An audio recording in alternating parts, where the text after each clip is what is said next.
Yeah, he's boastful. I think his God is the material things, money, everything like that. I'm pretty with him because I want to share the word of God in him if he believes. You know what's crazy? People are always in my fucking business, worried about what I'm doing, what Floyd is doing, what Floyd ain't doing, what I do got, what I don't got.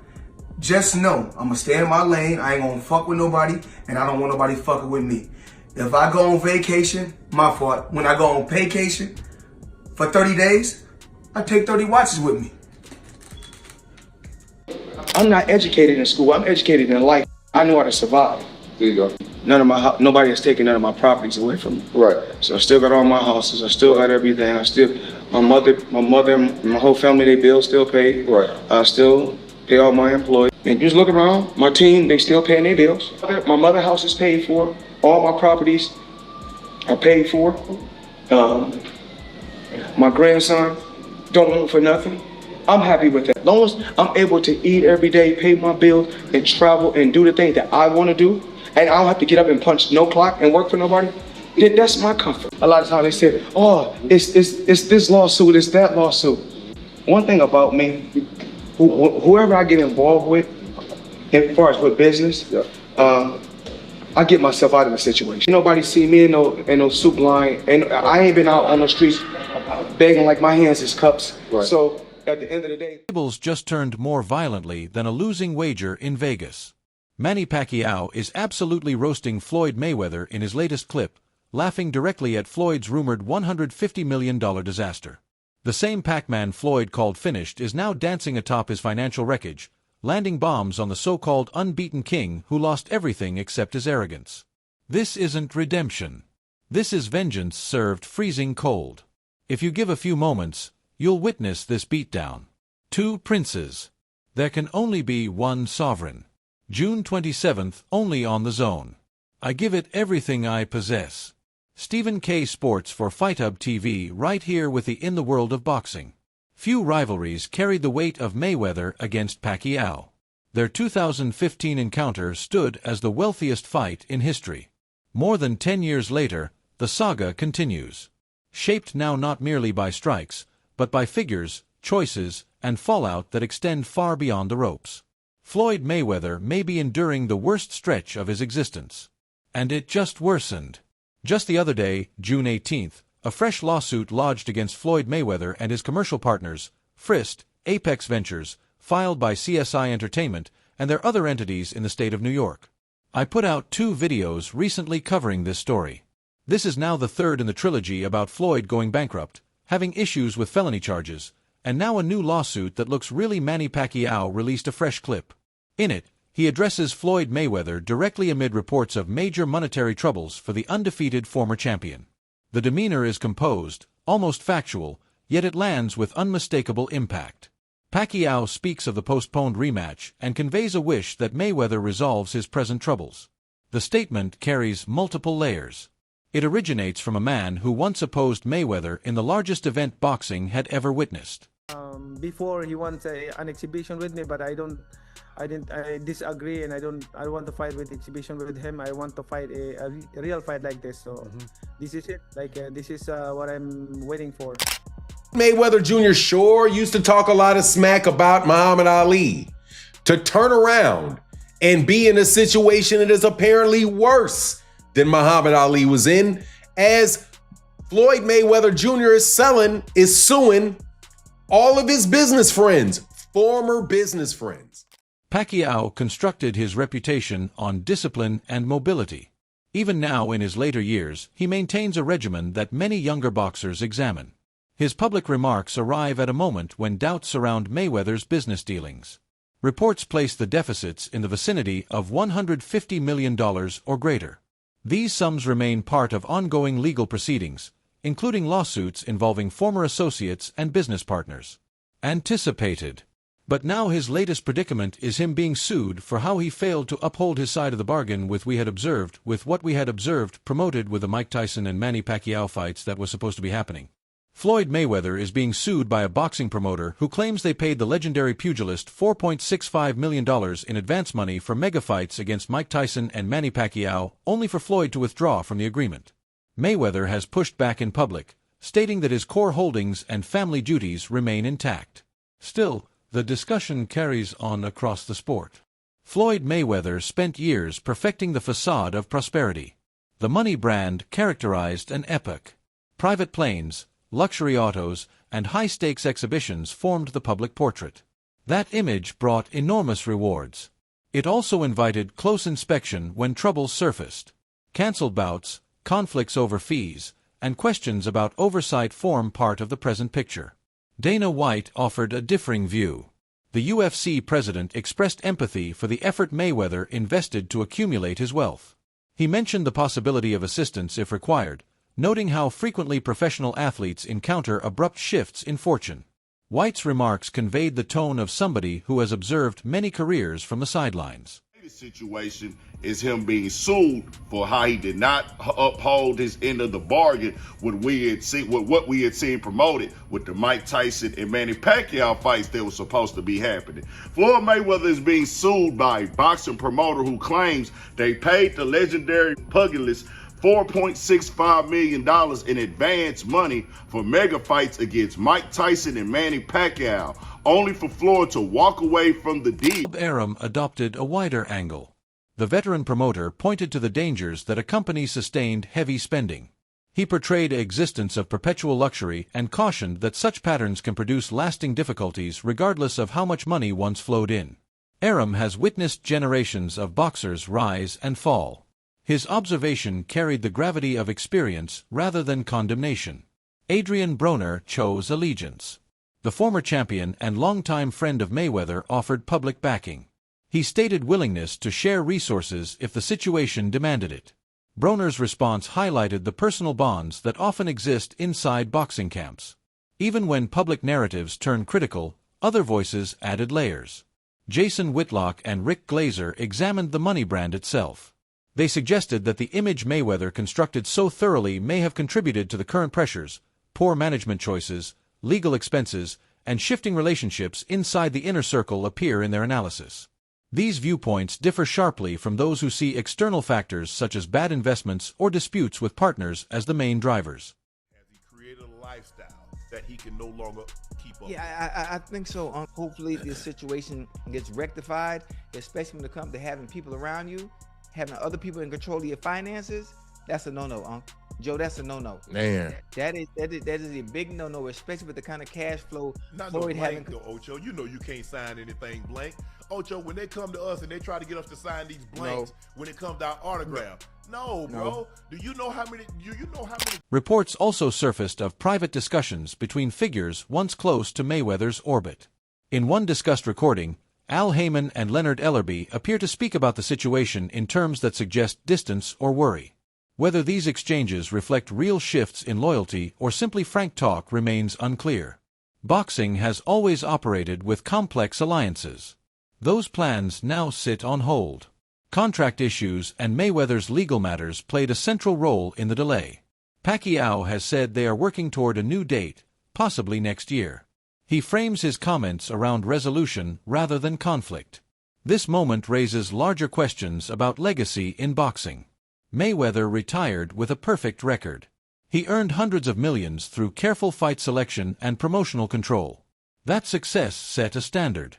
It also created expectations that few can maintain after the competition ends. Many fighters discover that the discipline required inside the ring does not always translate to business outside it. Investments fail. Advisors make mistakes. Lifestyle costs rise faster than anticipated.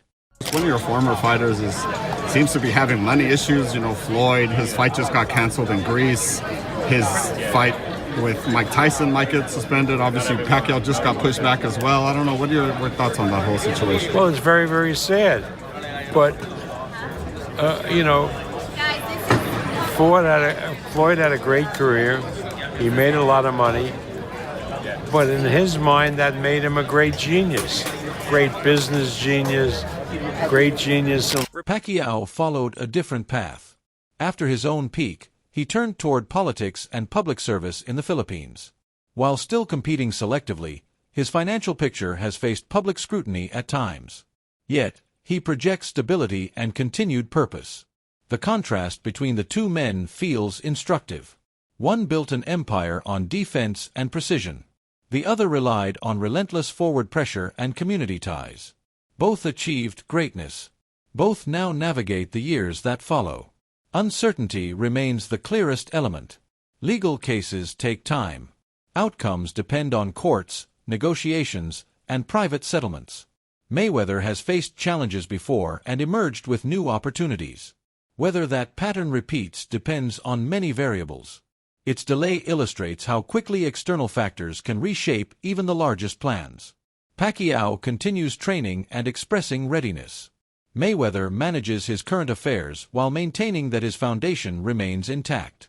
He gave Floyd Mayweather something like $4.65 million for the exclusive rights to air both of those fights, the Mike Tyson fight and the Manny Pacquiao fight. They say that Floyd took the money and then basically just disappeared on them. Said, okay, I'm going to take the money, I'm going to cash the check, but I'm not actually going to allow you to, again, broadcast the fights. And this company, it's called CSI Entertainment, they have now filed the lawsuit, and they have essentially said, Floyd needs to give us that money, and not just that these events need to be stopped. Boxing has always blended glory with fragility.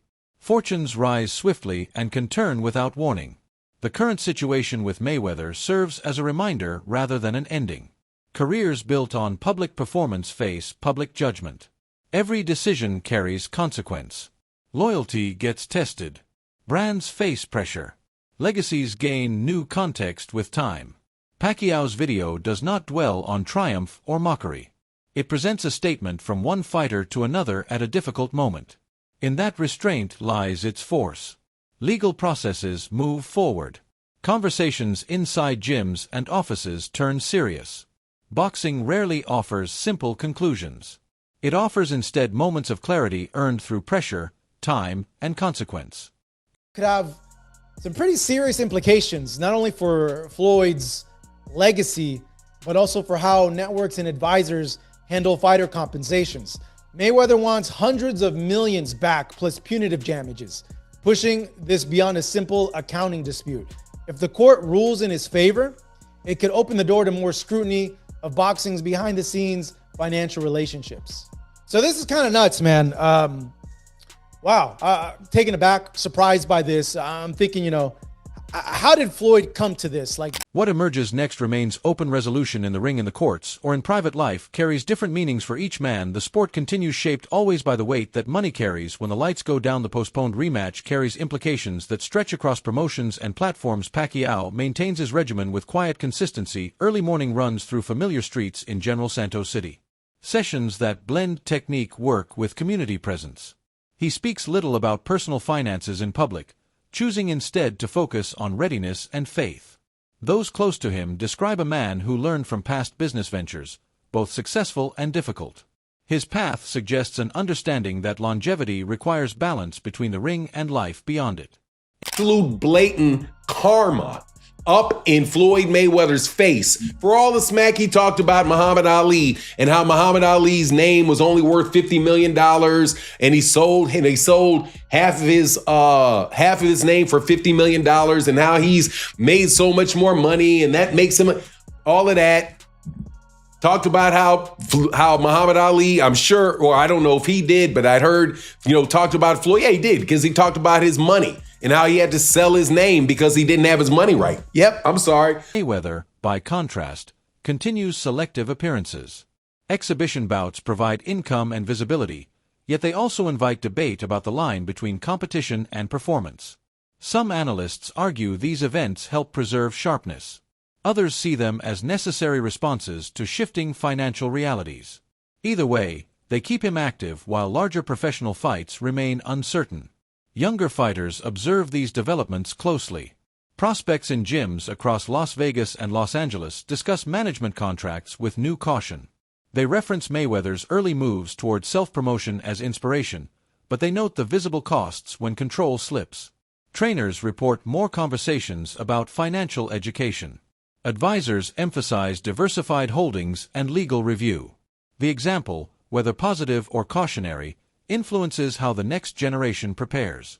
Industry executives weigh the broader message. Promoters who once chased Mayweather's drawing power now calculate risk differently. One major stakeholder described the current period as a test of structures built during peak earning years. If large sums can erode despite historic success, then every contract deserves fresh scrutiny. This view circulates without panic, but with clear recognition that the sport's economics remain unforgiving. And because he overrated life, he ran out of money. You can't, no matter how much money you have, you can't have 2 big planes, 10 security guards. It's going to cost you money. I mean, so again, I'm really sad to see that happen, but international perspectives add depth in the Philippines. Pacquiao's standing extends past sports. Citizens follow his activities with national interest. His ability to move between public service and athletic competition offers a model for athletes in developing nations. Supporters see resilience. They view his measured comments on the rematch as maturity earned through years of high-stakes negotiation. In the United States, reactions split along familiar lines. Longtime Mayweather followers defend his business acumen and point to past comebacks. They expect careful resolution of disputes and renewed focus. The physical demands of professional boxing leave limited windows for recovery and reinvention. Fighters who extend careers into their 40s face compounded pressures. Joint issues, reduced recovery time, and mental fatigue intersect with business decisions. Preparation becomes as much about preservation as performance. Both Pacquiao and Mayweather have shown awareness of these limits, yet each continues on his terms. The uncertainty surrounding the rematch creates its own tension. Dates remain fluid. Contracts require alignment on weight, judges, and revenue splits. So he only got $13 million out of that 100? Yeah. Somebody else According took the to jury. TMZ, Floyd says roughly $100 million worth of bling was handed over to a Miami jewelers, more than one, for only $13 million in return. It says a huge chunk of the collection is still sitting with the jewelers, with the dealers. You got to understand too, Joe. Diamonds. When you purchase diamonds, it's like cars. Once you walk out that jewelry store, you can't get back what you. Each passing month tests patience on both sides. Fans express divided hopes. Some want closure through competition. Others worry that external factors could diminish the event's meaning. In either case, the possibility lingers as a quiet presence in boxing conversations. Observers also consider the human element more carefully. Public images of wealth create distance. When cracks appear, they remind audiences that these athletes operate in systems few fully understand. Family obligations, team payrolls, and charitable commitments add layers invisible from outside. Decisions made under pressure can appear different with time and full information. As training camps potentially form and legal timelines advance, the sport waits with measured attention. The narrative no longer centers solely on undefeated records or highlight reels. It expands to include stewardship, consequence, and the quiet work required to sustain what was built.